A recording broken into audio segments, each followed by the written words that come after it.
Hello, and thank you for joining us for this episode of the Redeeming Truth Podcast. This podcast is a ministry of Redeemer Bible Church in Gilbert, Arizona, and the pastors and leadership of our church. And we're looking to tackle subjects that are relevant to the local church as well as encouraging to the Christian life. So we hope that you enjoy this episode. Hey, thanks for joining us. We today are talking about a controversial subject, which we're not afraid to do. We love doing that. Here, we're going to poke the sacred cow of youth ministry, and we're going to do it by poking what seems to be youth ministry models for the past 40 years, 50 years. And so I hope you enjoy this. I'm joined here by Costi and Dale, both pastors on our staff here, and I'm excited about this one. And so let me jump in by saying when I first got saved, it was at a youth group. I immediately got into ministry there for 6 years. I went from there to being a youth pastor for a short amount of time. Then I taught at a university, and then I taught at a Christian high school. And so most of my Christian life has been spent in some kind of ministry to students in their high school and in their college years. And so this is something that is near and dear to my heart here, because they are one step removed from really entering into a world that is hostile to Christianity. And having a ministry that cares for them and gets them ready for that is what I hope we're doing, is what I hope now and continue to do for decades to come. And so, Costi, you really wanted to talk about this issue, so how come? Yeah, so I was in a conversation recently with a family, and one of the biggest challenges that they had in prior years was the pain that youth ministry caused their children. And so I said, what was it? And they said, well, for us, Redeemer's sort of a newer experience, because where we were and some of the experiences we had is very loose with youth ministry. It was, hey, let's have fun, which we obviously should have fun. We should have a ton of fun. It's student ministry, next-gen ministry, college ministry. But one of the challenges was a philosophy of ministry that has bled out across a lot of evangelicalism. And you see churches do this all the time, and even homes do it, and parents do it, where we know the kids are going to have fun. We say that they're going to drink, they're going to smoke, they're going to experiment. So what we want them to do is do it safely. We want them to do it under our watch. We want them to do it in a place where we can actually help them and care for them. And so what a youth leader was doing was hosting students at his home to drink and to hang out and to party. And he was doing it in a safe place, because now they won't go get DUIs and they won't do that. And then he would take them back. So I heard that story.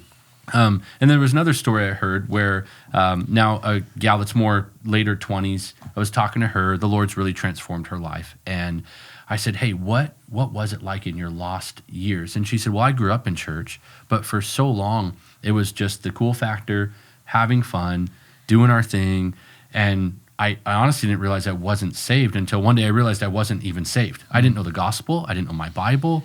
And so both of those stories represent both of a bit of a teenage year trauma, if you will. And then now the later years, this gal who was confused and now came to know the truth.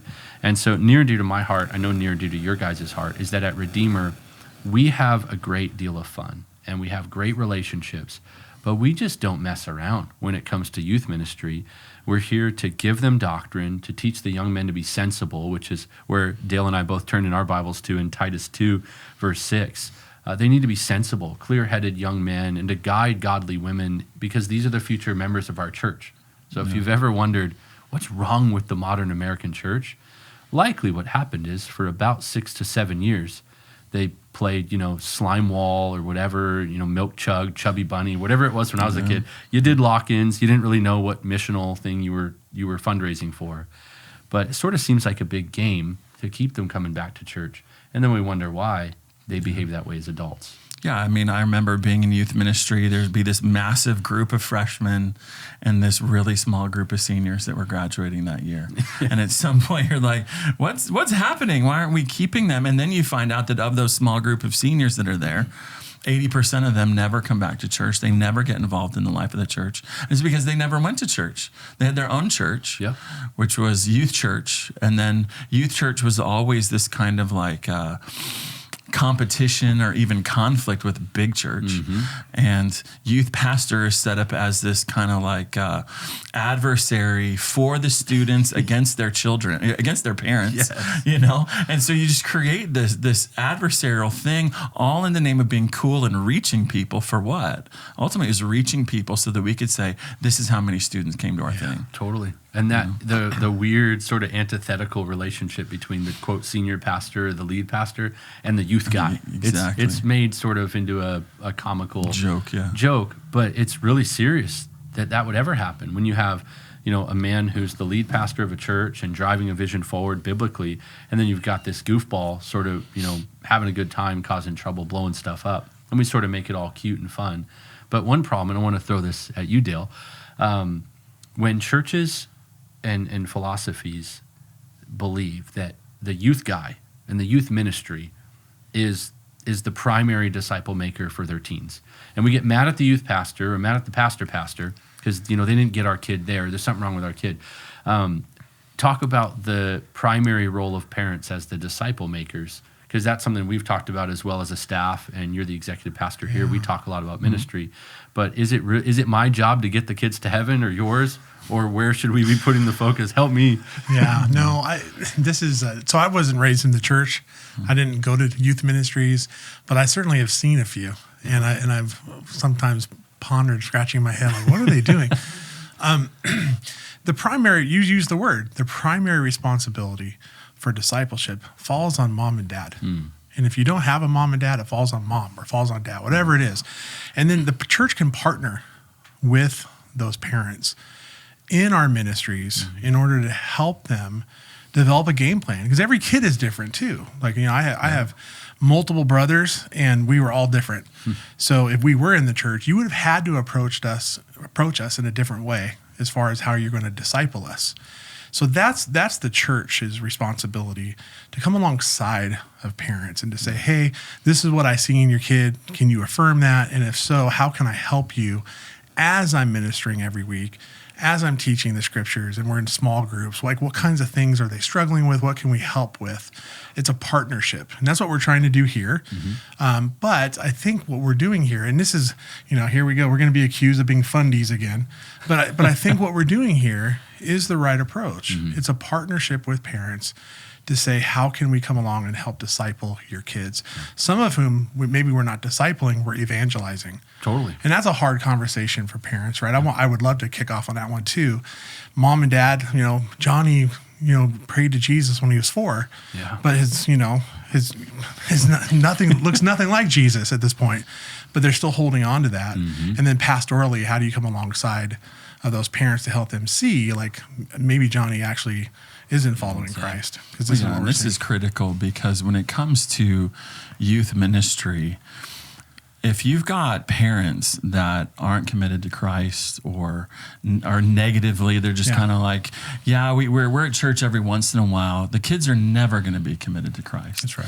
And what you find is that if mom is really committed to Christ but dad isn't, the majority of those kids aren't going to be committed either. But if dad's committed to Christ, if he's the one who's leading the home, if he's the one who's taking charge with these things, then past college, you see children who are more often than not also committed to Christ. It is an incredible thing, the power of parent ministry and youth ministry. And that's what we've talked about, right? Is that if you're going to reach those students, you have to reach their parents.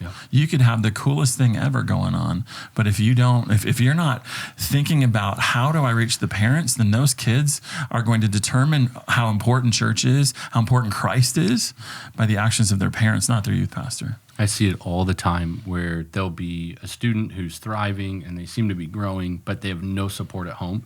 And now we always want to try to get in there and support the parents and help and be in the mix. But when, you know, Johnny goes home and, you know, dad's drunk again, or mom mocks the church thing, his progress and his growth can be very much impeded. And so we need to do our best to support the parents, but also, help them potentially stand on their own in a hostile culture and a hostile home where mom and dad are not supportive of their faith. Yeah, I think this is one of the reasons why having a serious youth ministry that has fun instead of a fun ministry that isn't serious. And because when they leave the church, they go home, and what they see at the church should match what they see at home. But sometimes, because of brokenness, because of sin, it doesn't match, right? Mm-hmm. But if they're just here having fun, kicking a ball, eating whipped cream, whatever it is that youth ministries do, and then go home and see something entirely different that's painful, especially, we don't want to just give them a place to hide in or come here to hide from their house. Yep. We should have a seriousness about us to train them to respond to serious situations too. Yeah. So that's where the preaching of the word comes in. That's why doctrine is important. Mm-hmm. And training people up in the way they should go is what the scripture calls parents to do. But if they're not doing it, I do see the church's responsibility is to evangelize and then start training so that they can respond to the serious natures of their home life or going away to college or whatever it is. They're prepared for it because they receive serious teaching and serious counsel, serious growth group time where they just learned how to handle things. Yeah. Amen. As opposed to eating Twinkies or whatever it is. Amen. I think one of the most short-sighted approaches to all of this would be to not imagine our 14, 15, 16, 17-year-olds as married 26-year-olds, married 35-year-olds with 2, 3, 4 kids in our churches or in our community.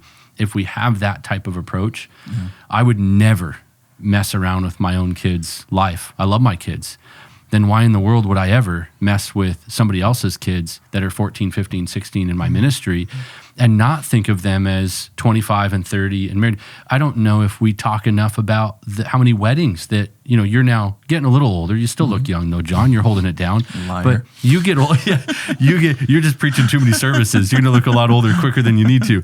But the idea being you should share how many weddings have you done? How many people were in young adults ministry and you sit with them, you counsel them, and now they're in our church. For me, looking at 11, 12, 13-year-olds, I'm imagining, am I going to get to do your wedding one day? Do I get to watch you grow in the Lord? So now I am going to give them doctrine. I want to have a great deal of fun and relationship with them. But I'm always thinking, just like my own kids, am I going to watch you walk an aisle one day? And we're going to cheer as you're handed off to the next phase of your life. What kind of church member are you going to be? How many weddings have you done? I did a dozen weddings when I was a young adults pastor in California. And then after moving here, I did a dozen more weddings for people that were in that ministry in California. And we have members here that are from there. Right, and then we have members here who are from there. And then since living here, what's happening now is I'm doing weddings for students that I had in high school. In the high school youth group. And so right now I've got 3 premaritals for former students. And I've done 2 weddings of former students that have come to me since graduating years ago and are like, we want you to be the guy because you were always serious about Christ and the Bible, and that's what we want as we get prepared for marriage. Man, that fires me up. I don't know if now, I don't know if we talk about that enough, but also if guys realize the joy and the privilege of next gen ministry or college ministry or youth ministry. It is one of the greatest privileges and greatest treasures. There's a lot of great roles on a team. And I know that most guys, we're all like, oh, I want to be a lead pastor one day. I want to preach every week, or I want to this every week, or I want to be that every week. But one of the greatest joys is that season is potentially one of the most endearing ones in the life of ministry as you look back.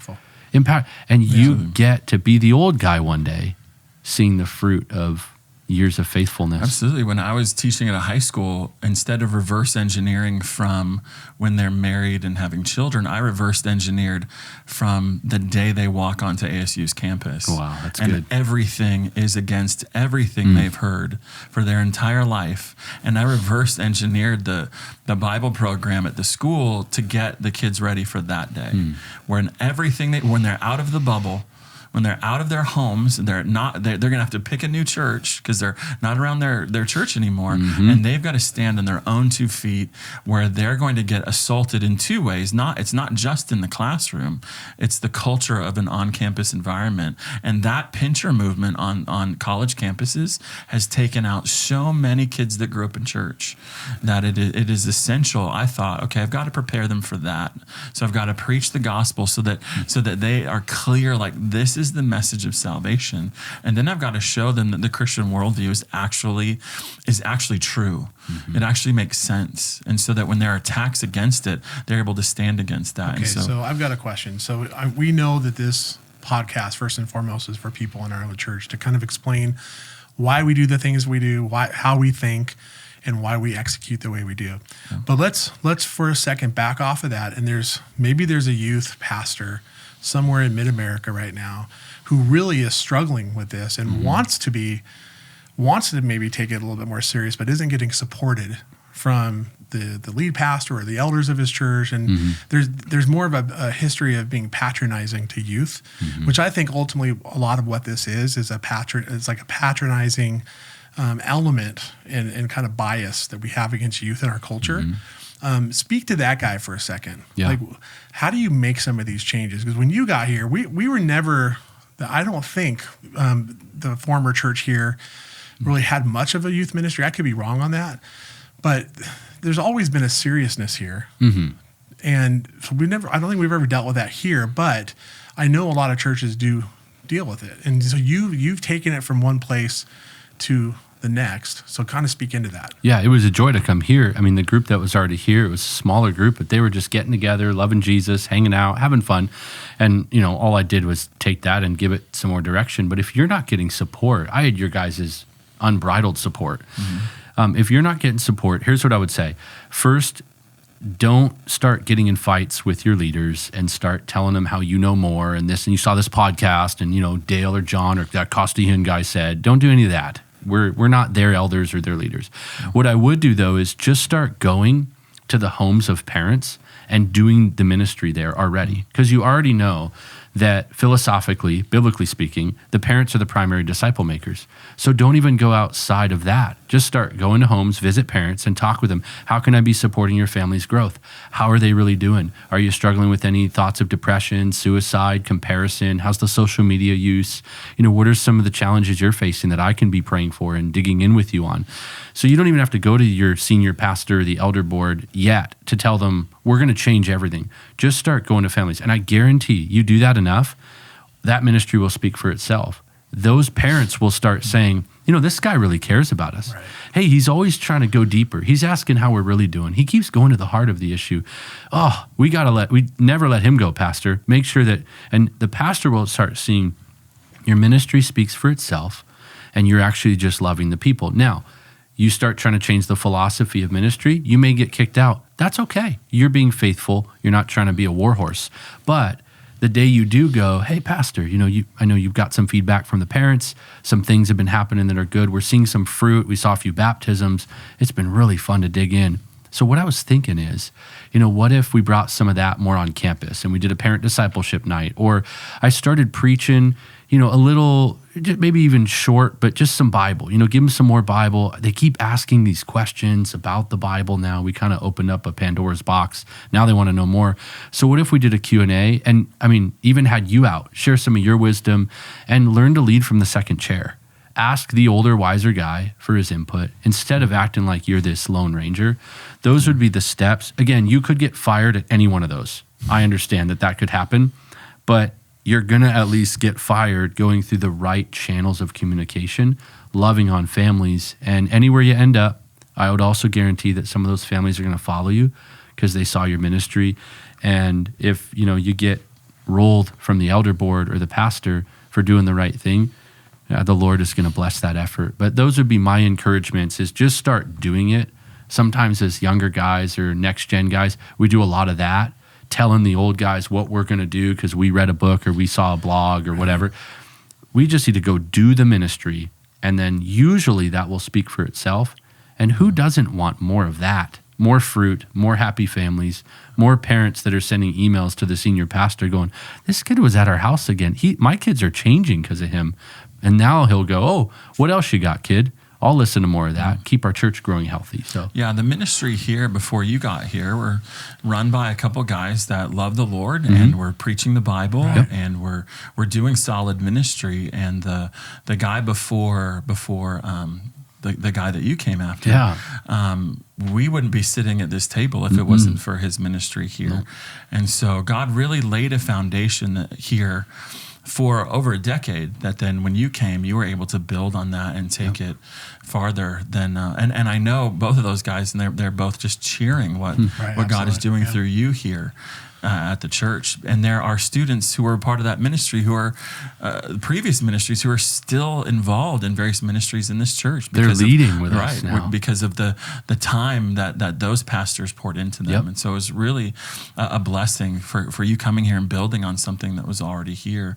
So we're seeing, okay, it's not just that youth group has become this thing that's all about fun and games and very light on discipleship, but it seems like what's happened is that that's now moved into the church, that the church has been juvenilized, and it's youth ministry culture has become, this is the Sunday service. And so if this isn't something we're thinking about, then it's something where the youth group, then, they have those nights where it's like the youth take over the church, and they lead the worship team and they do the tech team. But beyond that, it goes to, oh no, this church is now for them, And so so can you guys speak to that? Because we're trying to do something totally different than that here. Can you speak to that? Yeah. So I think back to the last Sunday of the year when you talk about the next gen ministry leading the church. I think it was December 26th or 27th. It was Saturday, Sunday. Yeah. And our entire services on the weekend, it was not planned though. You remember this. We were just, some of us were away. It was Christmas. You had just preached like 600 services on Christmas Eve.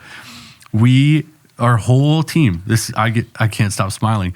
I think our associate pastor of discipleship who leads junior high preached the Sunday and Saturday in the pulpit. The entire band was our next gen, the gathering band. And that all of them were able to carry the load. It was a pretty fun weekend. The reality though is the next week there was many other people serving, many other people involved, and we carry on with our ministry. But the opposite sort of is what you're talking about, the juvenilization of the church. If you entertain people through their teenage years, and if you don't play the long game, you have to do that in order to keep them entertained and keep them coming and keep them happy. But I think the most unfortunate thing is that no one's willing to tell these people, you were played. Absolutely. You were played. That's why you were. And then sit with them. They're crying. They're frustrated, or they're like, "What? How?" And we have to be able to explain. Well, the reality is, you were supposed to be given doctrine. And what did you say? We should be being serious but having fun, not just having fun without being serious. Not just having fun. Yeah. And so we have to be willing to have those conversations, which is really uncomfortable because now church gets a little messy and you've got people that are in their 30s and 40s and they're disenfranchised and disillusioned, and now that's why you need a counseling ministry. But I do think we have to have hard conversations with people and be okay with this. And, that's the pushback is that what you're describing builds a youth group of about 10 kids. That's the pushback. And so if I'm going to go do that stuff, if I'm going to be hard on doctrine, teaching them doctrine, I'm going to disciple them and all those things, then I'm going to be left with 15 kids, most of them homeschooled, looking weird. And it's never going to be anything that's just going to be like, wow, this is an amazing ministry. Not at all. No, not at all. So a tweet this year got me in a little trouble. People got really angry from both sides. Really? A little, just a bit. Hyper Calvinists were mad. They thought I stomped on the sovereignty of God. And then everybody in the church growth movement was like, oh, bah humbug, whatever. So all I said was we started singing sound doctrine, and I just preached hard for 30 minutes through the Bible. We went 19 weeks in 1 John, and then we did live Q&A. And we never had a food truck yet, which we've had now. So we're having a little fun. We got a ping pong table and some cornhole. We're normal. Right. But we weren't doing any of that. And it grew 300%. And so there were people really upset. And I said, it's true. Your ministry can grow by simply being faithful. Now, that wasn't to toot my horn or any methodological horn. It was simple. Guys started emailing in. A couple guys in Mesa, good buddies of ours, they're over there. And churches, even if your ministry is growing 1 or 2 or 4 or one family a year, that's still growth. For us, it happened to be more. But all we did was start saying, we're going to preach the Bible. We're going to give clarity. And then there's a few people that chimed in and said, oh, it's just because, Redeemer, they got that building and blah, blah, blah. And, you guys are on YouTube and you were on American Gospel. It's just a celebrity thing because you guys are all well known with your podcast now. No, we're preaching too hard and too aggressively. And we're too forthright about sin and doctrine for people to even care if you're Jon Benzinger or you're Dale Thackrah or I'm Costi Hinn. That whole celebrity Christianity thing, it's not enough to keep people. When you preach as hard as we do, right, and you go after the heart of a person, it doesn't matter if you're famous or not. They don't want it if they're not truly hungry. And so what God has done is he's put in the hearts of the next generation, give me truth. Don't play games with me. Tell me you love me and mean it. Open the Bible, care for me for real, and I'll keep coming. And so tomorrow night, we're going to have a food truck. We're going to have some fun, but I'm going to give them the Bible first. And they keep coming and they keep inviting friends because Gen Z doesn't want what their parents do. They don't want to be played with. They don't want to be patted on the back. They want someone to lay it on thick and shoot them straight because they're watching the world is full of uncertainty. So they want dogmatism.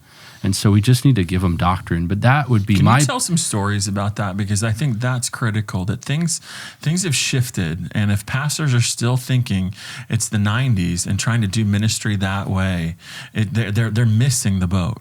I'll give you, I won't name him, but 14-year-old kid walks up to me about 6 weeks ago, says, Pastor Hinn? I was like, hey, how are you, man? His name started with an L. He said, my name is, and he said, just want you to know, thank you. I said, how old are you? Right, first question, like, who are you acting like you're 40? You're an accountant running a firm. He goes, I said, how old are you? He said, I'm 14 years old. I said, all right. And he was pretty tall. He was at my shoulders. And I said, well, what are you thanking me for? He said, I just want to say thank you. I was from a church that was playing games, goofballing around, and I was sick of it because I need answers. Can't even answer half the stuff my friends were asking. And so I saw that you guys just preach the word here. And so I come for that, and I'm here for that. And just thanks for bringing it. I want to keep coming. 14 years old. No. So you can call it reverse pragmatism maybe. I don't know. Mm-hmm. We do what we do, and it works for the remnant. The elect of God want it. That young man wants it at 14. There's another kid on Sunday. His name starts with a C, or on last Thursday. Young guy, he's got braces. He's in 7th grade.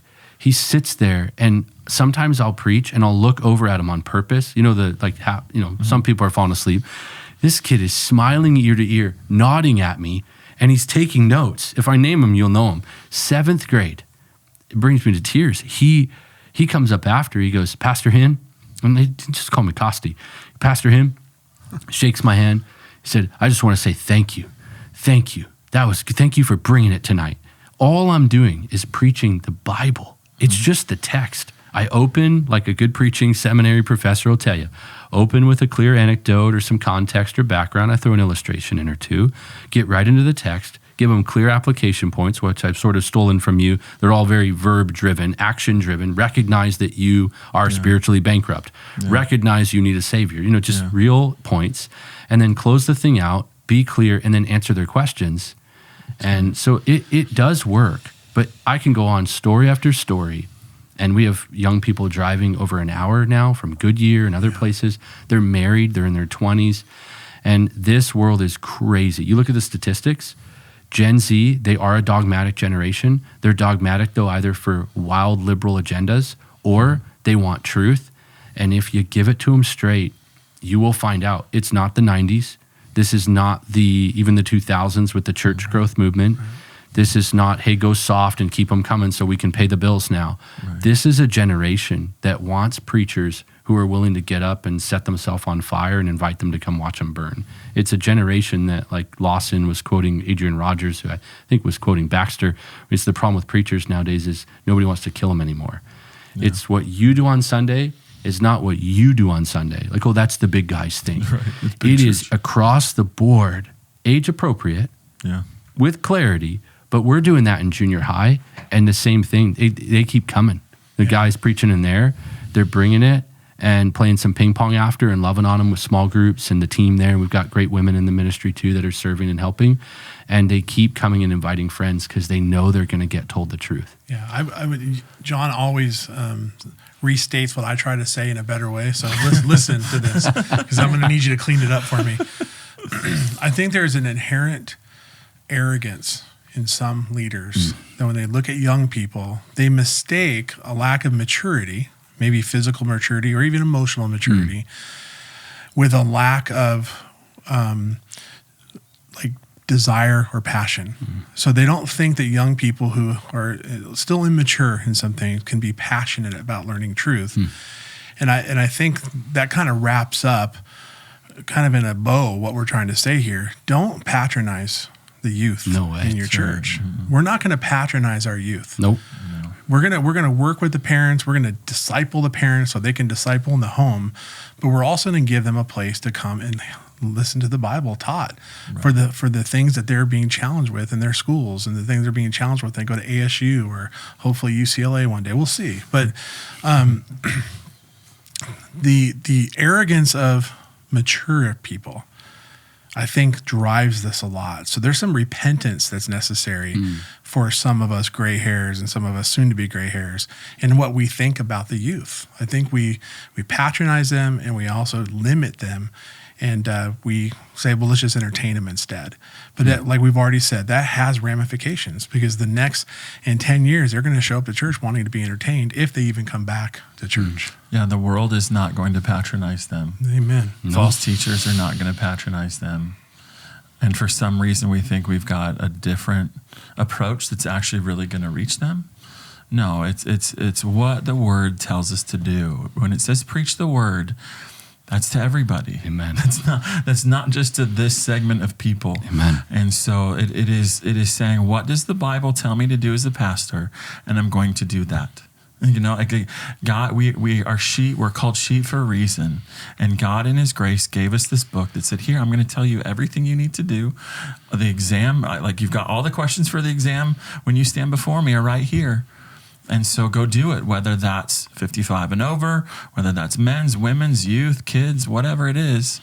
Like this sets the tone. And if we think that there's something better, something more effective to reach the youth or whatever it is that we were trying to reach, we've already lost. Because now we're going to be looking everywhere else but the Bible to try to find God. How do I do this?